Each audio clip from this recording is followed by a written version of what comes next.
Olá pessoal, Shalom Aleichem, tudo bem com vocês? Vamos começar mais um vídeo, certo? Para o canal A Luz da Kabbalah. Espero que vocês estejam bem, tranquilos e que sempre buscando uma perfeição, sempre buscando uma santidade, não no nível que a gente acredita que o homem deva chegar, como ter um conceito de ser santo e ser uma pessoa no mosteiro, ser uma pessoa, mas uma simples ação certa, correta, te faz um santo, ou seja, separado daquelas ações negativas que as pessoas cometem, né? Não estou aqui discriminando nenhuma ação, mas buscando essa questão de estar sempre refinando as nossas palavras, as nossas mentes. Isso vai ter uma contribuição para nossas almas. Então, eu vou fazer esse vídeo falando sobre a Teshuvá, tá certo? E talvez eu entre um pouco sobre a questão do Mashiach e sobre a evolução do ser humano. Como essas coisas vão acontecer, né? O Mashiach, né, é um assunto muito, vamos dizer assim, cheio de tabu quando se fala entre a fé cristã e a fé judaica. Para o cristão, certo? Para a religião cristã, Jesus já veio, ele como Mashiach, né? O judeu não crê que Jesus ou Yeshua seja o Mashiach. Ele espera ainda o Mashiach e o povo cristão aguarda a segunda vinda, o retorno dele, enquanto o povo judeu aguarda a primeira vinda. E tem toda uma história teológica, filosófica, debates, e aí a gente não entra nesse mérito porque na Cabala as coisas é muito mais no nível espiritualizado, não que não seja um tema espiritual, mas sem dogmas, sem brigas, sem acusações de errados e certo, mentiras e verdades, tá certo? E falar também sobre a evolução, como isso vai acontecer. A Teshuvá, ela acontece em que nível?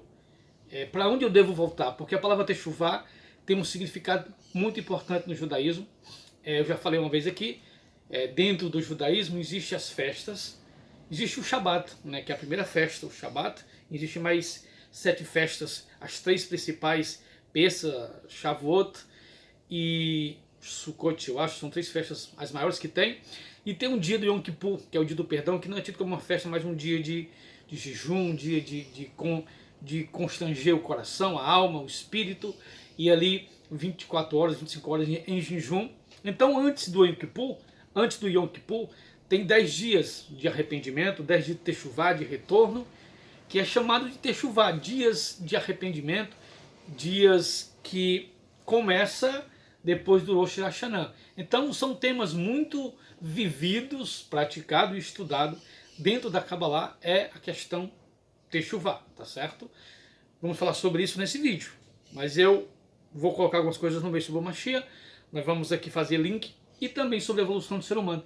Como isso acontece? Isso é algo milagroso vindo dos céus e a gente não tem como acrescentar ou diminuir o tempo, tá certo? Tanto na nossa Teshuvá, tanto na questão da vinda do Mashiach, também na questão da evolução da alma. Como isso acontece?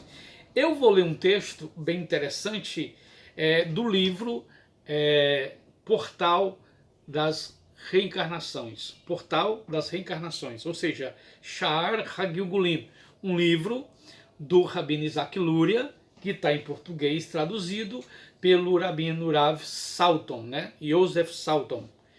Eu vou ler aqui, tá certo? Um texto bem interessante sobre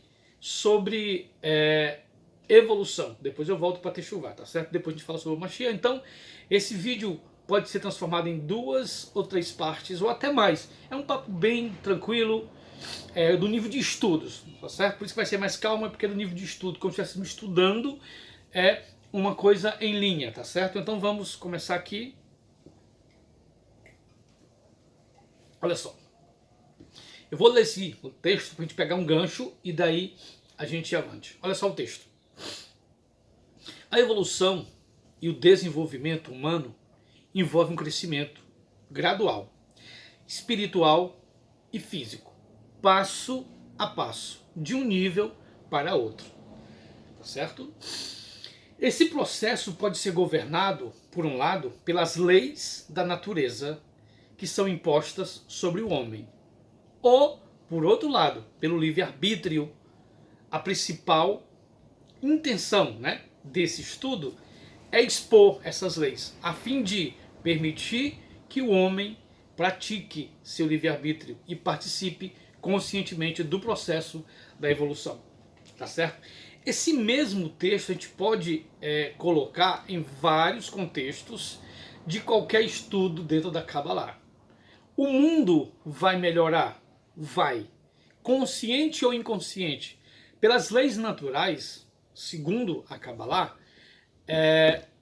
indica que nós estamos sendo levados inconscientemente e que no fim das coisas, no fim desse produto final de chegar ao fim, tá certo?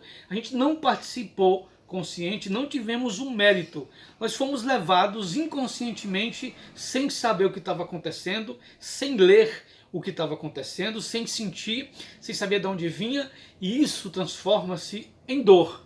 O termo pela dor ou pelo sofrimento significa pela dor eu estar consciente, não estar sabendo do que está acontecendo, quem está me manipulando, e aí nasce a questão do vitimismo, da culpa, eu não saber de onde está vindo todas as minhas dores, as mazelas do mundo, as doenças, as guerras, as brigas, os ódios, e por aí vai. Então, eu não estando consciente, eu não estando consciente significa duas coisas. Eu estou sendo levado e não estou exercendo o meu livre-arbítrio. Estou sendo levado pela lei da natureza, que tem um tempo determinado para que tudo aconteça. A techuvá do povo, né, o retorno do povo em geral para a luz do Criador, o arrependimento, certo? A techuvá, a evolução também, e o Mashiach vai vir também quando está determinado. Então, o homem, nós, quando não tomamos essa rédea, quando não conhecemos o caminho a qual foi proposto para nós, a natureza entra com o seu processo, com as leis de causa e efeito, e a gente vai até chegar àquele fim. Se vivemos 100 anos, vamos viver sem entender o conceito de luz, de escuridão, de negatividade, de positividade. Acontecem as coisas, eu não posso nem julgar porque não tenho conhecimento. E aí, como a maioria do mundo está hoje, né? Sem consciência de que está havendo um processo que está favorecendo a gente, o processo da internet, da tecnologia, da liberdade que temos, é um processo que facilita a minha evolução, facilita o meu conhecimento, facilita, de certa forma, abrir caminho para que eu possa evoluir com meus próprios méritos e não viver uma vida dependendo da natureza que foi, vamos dizer assim, feita para isso, para levar o homem àquilo que ele deveria chegar, que está o que está predeterminado, entendeu? É tipo isso, é você ir fazer uma viagem, tá certo? Para um canto, em um ônibus, tá certo? E duas pessoas estão ali, uma está consciente da viagem, está sentindo ali o conforto do ônibus ou o desconforto, as paisagens lindas ou feias, secas ou verdes, os rios e os lagos. A pessoa desce na rodoviária, sobe, tudo ela está lá sentindo, e quando ela termina a viagem foi uma maravilha e teve experiência e foi boa. E eu gosto muito de viajar, então eu faço isso. Eu, se pudesse, descer em todas as paradas para sentir aquele cheiro das coisas na rodoviária e tudo mais, e as paisagens eu fico, não importa, eu fico de olho em tudo. E outras pessoas vão o quê? Vão estar ali ou dormindo ou sentado ali sem dar nem olhada para fora, e ao invés de foi um saco, foi um porre. Então essa didática que eu coloquei aqui simboliza a nossa vida aqui na Terra. Temos que vir para cá e não desperta, e não busca, e de certa forma ele está sendo levado para aquilo que ele veio aqui. Ele vai chegar ao fim da viagem, mas inconsciente. Então assim, pessoal, a dica é que a gente possa, né, chegar nesse mundo, tá certo? Tem um livro chamado Idas e Vindas, que ele traduz, né, a nossa vinda aqui como em forma de viagens. Tem um que curte a viagem, tem um que não curte. Então, tá curtindo a viagem e você está conhecendo aonde você está passando, o que você está sentindo, para onde você está indo. o retorno será muito mais rápido, muito mais fácil, porque você vai rever as coisas que você viu na viagem de volta. Então, assim, essas três coisas que eu falei aqui, Techuvá, vinda de Mashiach e Techuvá, evolução e a vida do Mashiach, ela está ligada a essa questão do ser humano estar consciente ou inconsciente. Estar consciente significa o quê? O quê? Que você está tendo livre-arbítrio nessa caminhada em algumas áreas da vida e pode escolher o momento da sua evolução. Outros que não estão, vamos dizer assim, que estão sendo levados, eles não estão conscientes e não têm livre-arbítrio. Um amigo de um grupo que a gente tem no WhatsApp, a Luz da Kabbalah, me perguntou, Samuel, como você vê a questão da evolução? E ele falou, deu um contexto bem interessante, falando sobre que tinha muita gente que não estava ainda entendendo, né, o que a gente estuda dentro da Kabbalah. Como é que ficam essas pessoas, tá certo? Eu disse, olha, o principal, vamos dizer assim, requisito para que você comece a acordar é você estudar. Aí ele perguntou, só se chega à evolução através do conhecimento? Particularmente, conscientemente, sim. Inconscientemente, você não vai evoluir como evoluiu um que estava acordado, que acordou logo e foi estudar, foi buscar conhecimento não só no nível religioso, mas filosófico, político e por aí vai. Ele vai, porque ele foi criado para retornar ao Criador, mas vai retornar um pouco sem luz, né? O outro vai tornar um pouco mais luz. E é tão interessante acordar nessa viagem, estar nessa viagem acordado, que você vai ter uma viagem muito mais tranquila, muito mais bela, muito mais confortável. Você vai sentir tudo que está ao seu redor. E isso é maravilhoso. Então, eu falei, amigo, nós temos que entender. O primeiro passo é buscar o conhecimento. Por isso que essa era de informática, essa era de informação, está muito grande. A Kabbalah, o Zohar, foi profetizado há 2.000 anos atrás que nessa época, nessa era, haveria essa explosão de conhecimento. E o homem seria beneficiado e seria um propósito da criação. Então, quem não evoluir, né, está perdendo algo, está perdendo luz para a sua alma, está perdendo muita coisa. Então, colocando aqui em ordem, o que eu quero falar nesses estudos que eu vou começar hoje? Eu já comecei, vamos dizer assim, sobre Techuvá, evolução e Mashiach, por ordem, né? Techuvá, evolução e Mashiach. Então, esse texto que eu falei agora, ele mostra que tem duas maneiras de você chegar aqui e começar a sua viagem. Uma é estar consciente.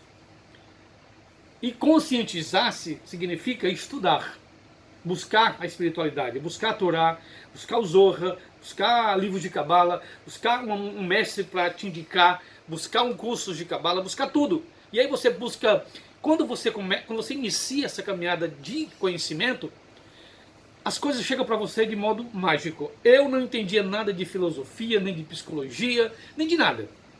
Quando comecei a estudar, sempre repito, um livro que marcou a minha vida foi esse livro aqui, Na Busca pelo Conhecimento. Ética do Sinai, chamada dentro do judaísmo pelo nome Pirkei Avot, Ética dos Pais. Esse livro marcou a minha vida. A partir daí eu comecei a estudar Freud, Jung, filosofia e tudo no mundo. Um pouco de política, um pouco de geopolítica. Tudo que envolvia conhecimento, ele amplia a sua mente, ele abre a sua mente. E um dos problemas da nossa atualidade, que ainda existe, é o fundamentalismo, é o radicalismo, é o fanatismo de entender entre muitas religiões de que só a sua é verdadeira. Isso te causa noites de insônia, dias de apurrinhamento, de raiva, porque uma das coisas que o radical, seja ele judeu, católico, evangélico, muçulmano, põe na cabeça dele, ele tem que salvar o mundo, ele tem que pregar a verdade dele para todos. E se ele não fizer aquilo, ele não está sendo um servo de Deus, um servo de Alá, um servo de Jesus, um servo da igreja, um servo do sistema. A única coisa que a Kabbalah vai pedir para você é que você trabalhe você mesmo. Não só a cabala. Hoje a filosofia tem curso de filosofia, tem curso de neurociência, tem curso de psicologia, tem curso de autoconhecimento que vai levar você para você mesmo. O retorno, lech lecha, vai para ti, vai por ti mesmo. Quem não for por mim, quem será? Se não agora, quando? Isso tem que ser vivido. Esquecer o caminho do outro, não como forma de egoísmo ou de ódio, mas de amor. Não imponha, não empurre a sua religião de garganta abaixo em ninguém, porque isso faz mal para você e mal para a pessoa. A pessoa ser livre é uma das riquezas maiores que tem. A segunda, aliás, a melhor riqueza é o conhecimento. Algo que ninguém pode tomar de você. Mesmo que lhe prenda, mesmo que deixe você passar fome, o seu conhecimento não pode ser tomado, de jeito nenhum. Tá certo? A sua roupa pode ser tomada, a sua casa, o seu carro, a sua saúde, mas o conhecimento é uma das riquezas mais belas e mais importantes da vida, porque ela faz parte do seu conhecimento e só acaba nessa consciência aqui se você morrer. Se você voltar, ainda pega um pouco dela, segundo a Kabbalah. Então, essa foi só a introdução do que nós vamos falar. Eu vou falar um pouco sobre a palavra Teshuvah para a gente iniciar, tá certo, o assunto desse vídeo. Depois eu vou falar mais sobre Teshuvah no segundo vídeo, mas já vou entrar também na questão da evolução. Foi só a introdução básica para a gente entender um pouco, tá certo? Vamos lá.